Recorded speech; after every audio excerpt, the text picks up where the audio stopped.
Perkenalkan, ini Pak Amir. Sekarang, beliau menjabat sebagai seorang kepala daerah. Saat sedang reunian dengan teman-teman SMA-nya, ia bertemu dengan Pak Dodi, teman sekelasnya yang sekarang sudah jadi seorang pengusaha dan juga aktif mendukung Pak Amir pada saat kampanye. Pak Dodi sedang memiliki masalah karena proyek terbarunya masih terkendala perizinan dari pemerintah daerah setempat. Pak Dodi pun menjelaskan soal kendala tersebut yang belum terpenuhi persyaratannya sehingga belum mendapatkan izin. Mengingat masa-masa kedekatan mereka sewaktu SMA dan dukungan dari Pak Dodi selama masa kampanye, Pak Amir pun berjanji untuk membantu proses perizinannya. Nah, sadarkah bahwa apa yang dilakukan Pak Amir ini merupakan konflik kepentingan? Iya, ini adalah kondisi pejabat pemerintahan yang memiliki kepentingan pribadi untuk menguntungkan diri sendiri atau orang lain dalam penggunaan wewenang, sehingga dapat mempengaruhi netralitas dan kualitas keputusan atau tindakan yang dibuat dan dilakukannya. Karena terjadi saat ini, yang dilakukan Pak Amir disebut konflik kepentingan aktual, yaitu situasi di mana seseorang memegang jabatan atau kewenangan dan saat ini dalam posisi dapat dipengaruhi oleh kepentingan pribadi atau kelompok ketika hendak melaksanakan tugas. Selain itu, ada juga konflik kepentingan potensial, yaitu situasi di mana seseorang yang memegang jabatan atau kewenangan dapat terpengaruh oleh kepentingan pribadi atau pihak lain di masa yang akan datang. Lalu, ada pula konflik kepentingan yang dipersepsikan, yakni situasi di mana seseorang dipersepsikan memiliki kepentingan pribadi atau pihak lain ketika menjalankan tugas.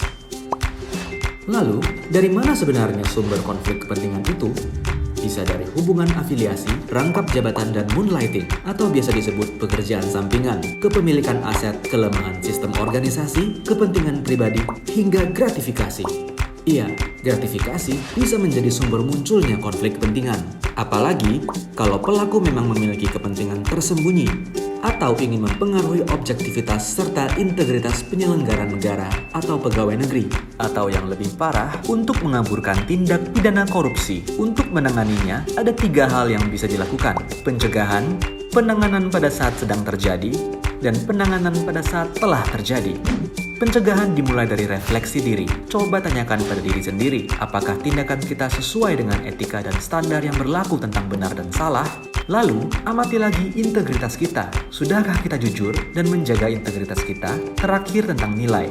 Apakah yang kita lakukan ini sudah selaras dengan nilai pribadi, institusi, atau lembaga yang kita wakili? Selain dari refleksi diri, tentu kita harus menurunkan risiko, seperti menghindari rangkap jabatan, menjauhkan kepentingan pribadi dalam pelaksanaan tugas, menolak gratifikasi yang terkait jabatan, serta membatasi interaksi dengan pihak-pihak yang berpotensi dipersepsikan memiliki konflik kepentingan oleh publik. Selain itu, kita juga wajib berkontribusi dalam perbaikan sistem pengelolaan konflik kepentingan agar hal tersebut tidak terjadi. Bagaimana dengan penanganan konflik kepentingan pada saat sedang terjadi? Ada 3 cara yang bisa dilakukan, seperti disclose atau deklarasi, yaitu mengidentifikasi dan mengungkapkan adanya konflik kepentingan. Talk atau diskusikan, yang berarti memberitahukan atasan atau pihak berwenang sebelum bertindak. Serta mitigate atau mitigasi, yaitu membatasi atau menarik diri dari kegiatan yang berlangsung untuk memitigasi risiko atau melakukan langkah tegas untuk memastikan tidak adanya keberpihakan. Sedangkan penanganan saat telah terjadi akan diproses sesuai dengan ketentuan yang berlaku, seperti penjatuhan sanksi administratif, atau jika memenuhi unsur tindak pidana, maka dapat dikenakan sanksi pidana. Mencegah munculnya konflik kepentingan memang tak mudah, tapi bukan berarti tak mungkin. Dimulai dari refleksi diri, yuk wujudkan pemerintahan yang bersih dari konflik kepentingan. Untuk melaporkan gratifikasi, klik goal.kpk.go.id.